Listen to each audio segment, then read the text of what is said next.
Hallelujah. Okay. Hallelujah. Right, you can have your seat.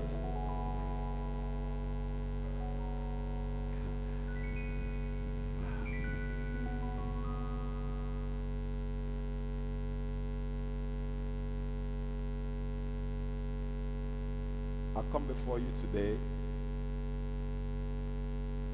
to motivate and stimulate a young man or a young woman who could be 18 years old or 70 years old, like the mommy that came out just now. I will title it Walking with Christ is not a sprint but a marathon. Walking with Christ is not a sprint but a marathon. Now, we know there's this man called Usain Bolt. How many of us know Usain Bolt? Very popular. People pay so much money to come and watch his show.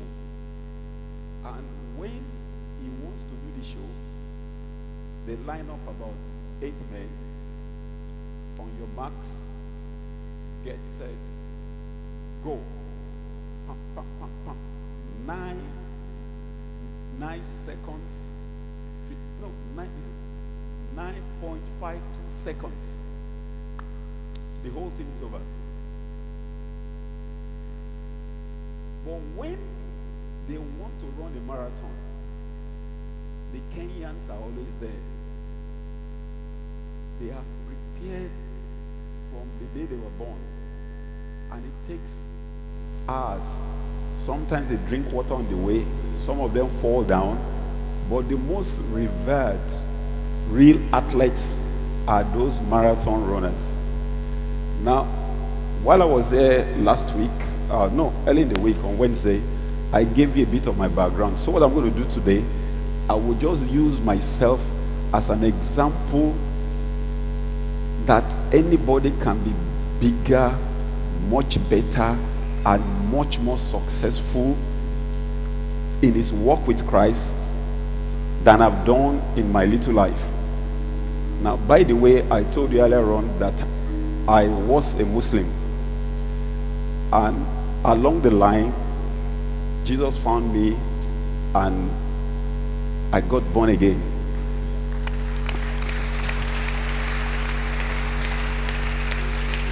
Now, that was 1991.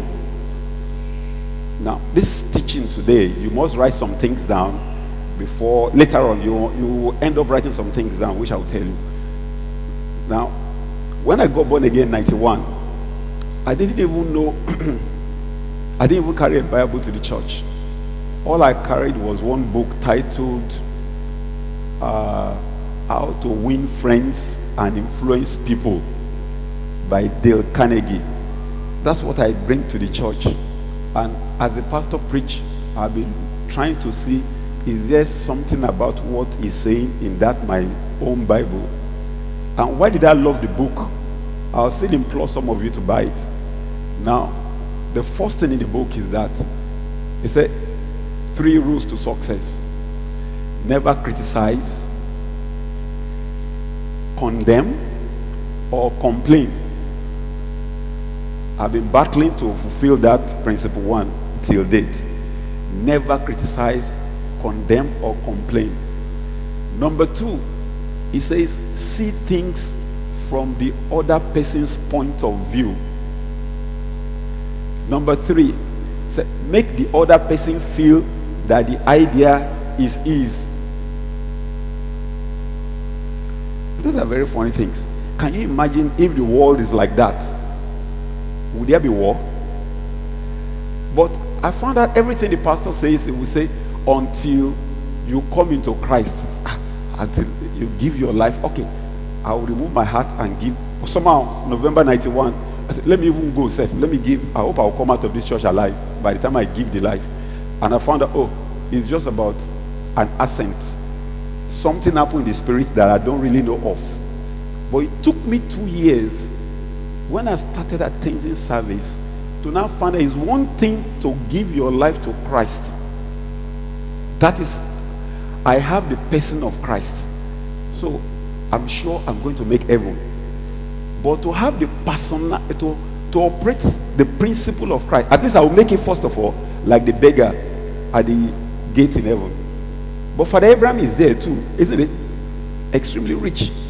So I found that to be rich and influence people in this world, I must operate the principles of Christ. When you give your life to Christ, you have the person of Christ, so you make heaven now. But when you want to go to heaven as a beggar, no. To make it, you have to operate the principles of Christ. And anyone who operates the principle of Christ, no matter the fate, he will have the world which now is, but he cannot have the world which is to come. So I'm sure I have the one which is to come. How do I have the one which now is? Then I found out, if that's the case, I was in one service now 2 years later, and I said, when they were reading to me, I found the pastor was talking about Father Abraham. He was rich, his son too was rich, Isaac, Jacob. No poor people among these Christians. So how will I make it big too? Now, I had quite some money while I was young, because I never worked under anybody. I set up an aquarium company before I finished university, and it was prospering. But I had challenges when I changed my faith in a family that is strongly on the other side. The attacks were so much, especially when I married, that my wife that stood before you now was in the hospital for almost 3 months. Our daughter too was born 6 months plus into pregnancy, and she was in the incubator for another, I think, about 2 months or so. You can imagine 5 months at Luth, and then 3 months at Luth, then 2 months incubator.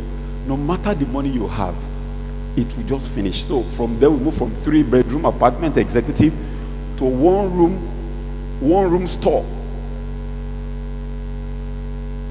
Well, the word of God made me happy, because now I know that it's easy to know my friends, because they are my real friends. They will support me, and I'm happy now that my enemies will leave me alone, because I'm already on the floor. So it's easy now. A man having separated himself cannot intermeddle with all wisdom. So but I know something. One day the pastor was preaching. He said, I, Daniel, understood by books. Then with the little money I have, I said, let me start buying books to understand the paths I would take to be better off than Father Abraham. So I saw this book, Success, Glenn Blanc Method. I bought it for 70 naira. 70 naira then. You can put this on, 70 naira. He said how to set goals and make plans that really work. Now I bought the book 1994. I want to just tell you a story, because everybody must go through that stage. I want to let you see that about 20-something years ago, it was so clear to me that I'm going to stand before you, and I'm going to show you where it was written down. So some people must write today, and what they write will manifest in the name of Jesus. Now, when I saw the book, I said, wow. The book took me back again. So this Bible thing is serious. Here, it said, the author said, I have read many books.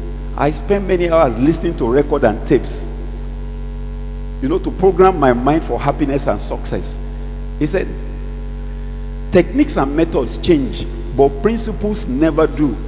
I knew exactly at that moment where to find the information that I've been searching for. The principles had never changed. Everything you and I need to know about happiness and success is contained within the binding of one book, the Holy Bible. Somebody give a clap for Jesus.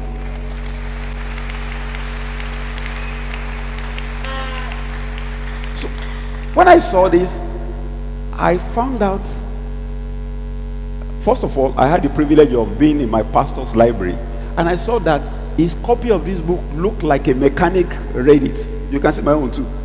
Is it as if a mechanic's copy, right? Now, after going through the book, I said, what? But before then, there was a particular service, 1993. And somebody must write behind his Bible now. You know, I bought this 1994. But really, 1993, there's a pastor from, I think from America or so, elderly man. He came into the church service and said, look, they were saying, write what you want God to do for you next year, or what you want God to do for you for your life. And I was like, what do I write? Okay, God, let me get married, give me a car, give me a house, give me. But the man took the microphone. He said, I know what all of you will write in your stuff.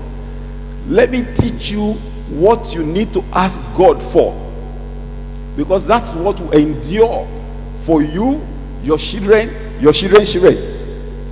Now, would you like to know? I wrote it at the back. It's still, this Bible is almost 30 years now. Now, it's my close companion. I'll show you some things there later. Now, on the front page of the Bible, at the back, you better write too. It taught me 4 things. Let me tell you what he said you should ask God for. And you better do too. Number 1, would you like to know? Okay? The man just made a mockery of what we have all written. Number 1, you can zoom on if you want, so that you can see that is my funny handwriting. Number 1, he said, desire for a deep thirst and infilling for the revelation of the deep things of God. I repeat, write it down, please. The number 1, there are 4 things you must desire if you want to end your journey like a Kenya marathoner, not like Usain Bolt. Number 1, desire for a deep thirst. You know, when you are thirsty, and infilling for the revelation of the deep things of God. That's number 1. Number 2 is wanting for God to show you. He said number 2 desire must be desire for a high degree of foolishness, to do as you discover. Write it down. Desire for a high degree of foolishness, to do as you discover. Of course, I've displayed that foolishness in the past few days. How can I come to the front of a massive congregation and expose the greatest secret in the world of fish to you, and I'm a consultant? Isn't that foolish? You are telling people your secret. So how do you make money? This is what made that happen. I'm working a script. Then number 3, the grace to follow after charity. The grace to follow after charity. In case you don't know what charity is, charity, you can find the meaning of charity in 4 Corinthians chapter 13. 1 Corinthians 13. I'm sure you all be aware of that scripture, that if you give your body to be burnt, even if you see from today till tomorrow, are you getting me? You prophesy from morning till night, you give all you have to another, and you don't have charity. They said you are just like an empty vessel. So what is charity really? From all that I know, charity refers to creating structures in the life of people. Creating structures in the life of people. I was happy when I saw Valerie that we showed the testimonial, right? The guy is going to become a top consultant going around West African countries. For one small program we did here, now everybody wants him to assist them with his farm now. Now, what am I doing? I've created structures in the life of that man. So, then, number 4, desire for the gift of the spirit of the word of wisdom, to know which wisdom is meant for you in the Bible, and of knowledge. Desire for the gift of the spirit of the word of wisdom and of knowledge. Now that is 1993. Now, how do I really assess all this revelation and wisdom? A pastor, Man of God was preaching one day, and he just said, look, if you open your Bible, don't ever make this mistake of just banging on your Bible to read like you are reading James Hadley Chase or you are reading newspaper. Before you read, it must be in your heart to recite 1 Corinthians chapter 2 verse 10. 1 Corinthians chapter 2 verse 10. And if you look at, I have it here in my Bible there too, in case you want to show them, right? That's the second page. What is there in 1 Corinthians chapter 2 verse 10? As you open, you don't need to close your eyes. Spirit of God, you are the one assigned to reveal all truth. I invite you now, as I settle down, to read the word, because nobody can understand the things of God except it be revealed to him by the Spirit, because it is the Spirit that searches all things, yea, the deep things of God. So over to you now. Can I repeat again? Spirit of God, you are the one. Is there in 1 Corinthians chapter 2 verse 10? Open to it. You are the one. I know it often because it's part of me now. You are the one, because if I read Bible on the road, inside, hold up, I just want to recite something on my head, I will say that first. Spirit of God, you are the one assigned to reveal all truth. I invite you now, as I settle down, to read the word, because no one can understand anything, except it be revealed by you, the Spirit. You are the one that searches all things. Even the Bible puts it there, yea, the deep things of God. You start reading, you'll find out that some things will just be sweeting you. Let me use that word. Some things will just be sweeting you. Some will just need to wow. Oh, okay, this is interesting. When I started that, sir, let me show you what started happening. When I started using this prayer method, this is what started happening. This is 1994. Now look at, God began to show me some deep things. Now 95, I was just reading my Bible, and it just showed me something here. That was 1995. Let me just show you. I'm going to show you something now. So that, first, Isaiah chapter 23 verse 3. Isaiah 23 verse 3. I was just reading it. It's funny. God will show you your own today in the name of Jesus. When I was there, Isaiah 23:3, let me show you what I got in there. I know it all, but let me just open it first for emphasis. Cameraman, get close so that they can see this, to see that it's a slow journey.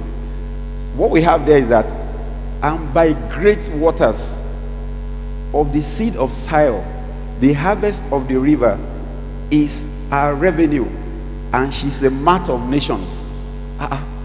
Very funny thing. To you, just pass by, isn't it? But look at what I put there. I said, this is my vision. What did I say? August 1995. What did I get from that thing? I said, yeah, this is your own. You are going to be a supermarket of nations. They said the small ones amongst you in the church is a nation, and the big one, like the house of David. It should be in 1985. So people are going to see me as a supermarket. People don't see me as a supermarket. Okay. I just put it there, sha. It's funny. Inside one ruble, there will be a supermarket of nations. Okay, if you say so, I'll believe you. So one day,